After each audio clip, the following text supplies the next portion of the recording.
What can you say about Pokemon? Well, it's a fad that started when I was probably about 8 years old.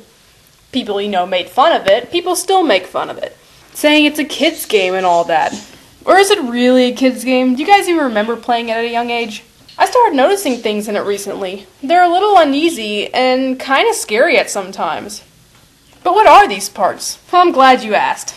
So, without further ado, this is my top 10 list of the scariest people, places, and things in the Pokemon games.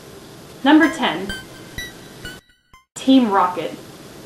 Team Rocket was the first team of villains you fight in the debut games Pokemon Red and Pokemon Blue. To put it easily, these guys were complete bastards. Their prime objective was to steal trainers' Pokemon and use them for their evil villainous deeds for world domination. They even mentioned in the first game that they're the one who killed Cubone's mother, the ghost who roams in the Soul House in Lavender Town. Don't worry, we'll get to that later. Also in Generation 2, they're seen cutting off tails of Slowpoke and selling them for profit.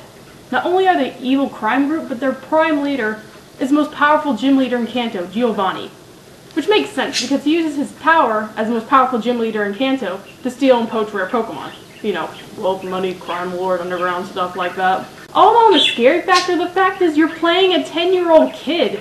I mean, how would this really go down in real life? Halt right there, evildoer! My name is Pink from Deville Town, and I'm here to stop your evil schemes, for I believe that for all Pokemon, justice is...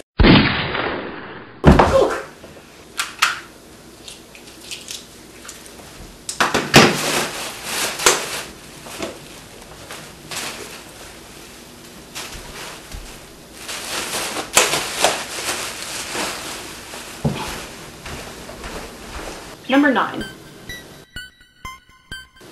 The climax in Ruby and Sapphire.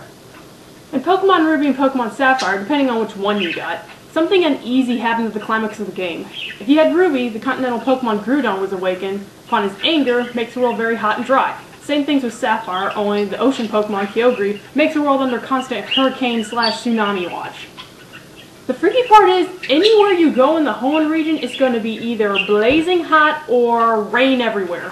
When I first played Sapphire, it gave me a sense of hopelessness. It really did give off that feeling of the end of days. It also doesn't help that Groudon, Kyogre, and also Rayquaza's designs are all based off Hebrew mythical beasts, also mentioned in the Book of Revelation.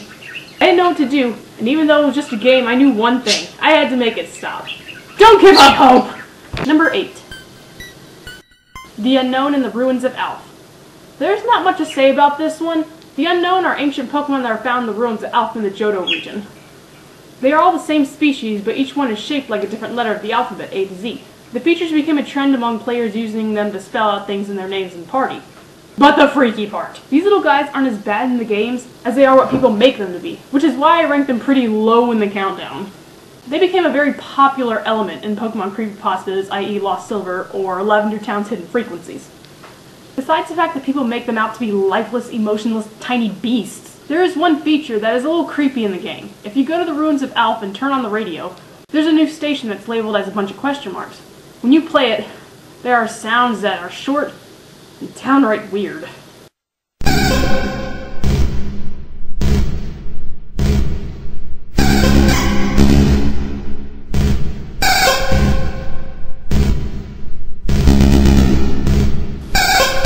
Let's see how our Pokemon trainer's doing. Pink!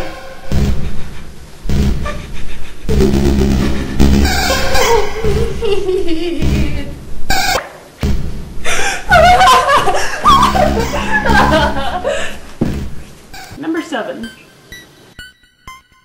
N from Pokemon Black and White.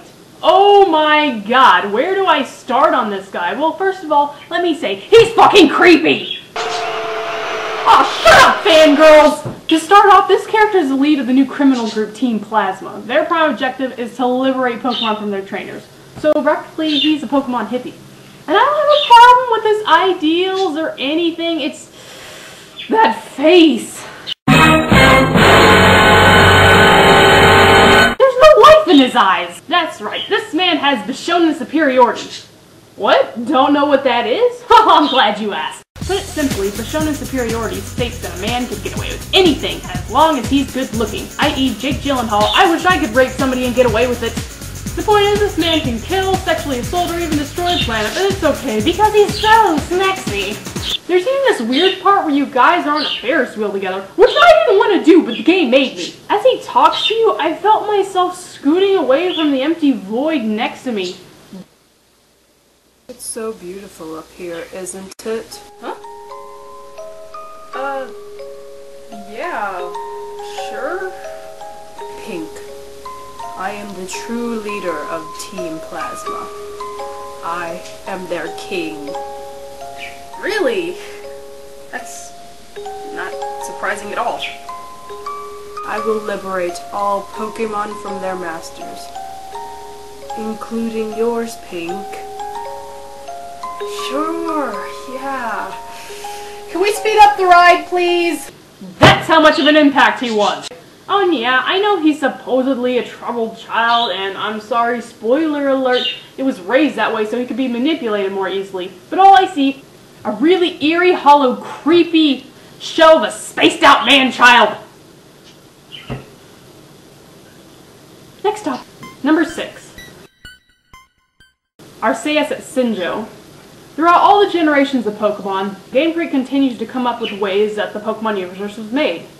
Practically made by the Pokemon themselves. They run from which ones created the oceans, the land, the skies, the natural elements, emotion, knowledge, willpower, dreams, nightmares, distortion, and time-space continuum? There only being one subject matter left. God! Many Pokefans thought Mew to be the god due to the fact that all Pokemon evolved from it. Well, bump that! This is your new god! Arceus took the place of the Pokegod, creating everything from the world to the universe. The frightening scene that I'm talking about happens in Heart Gold and Soul Silver.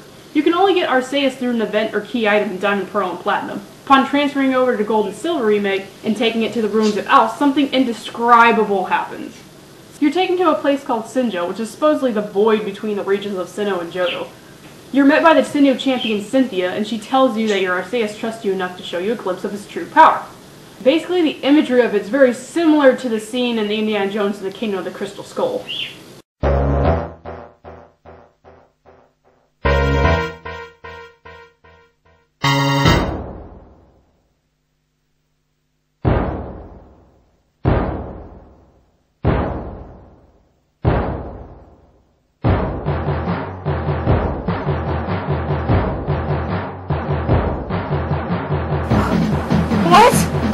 What? What is this?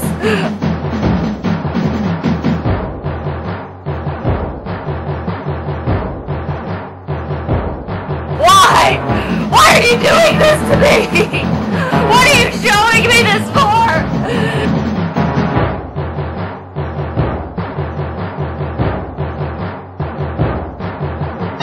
Why? I thought you loved me.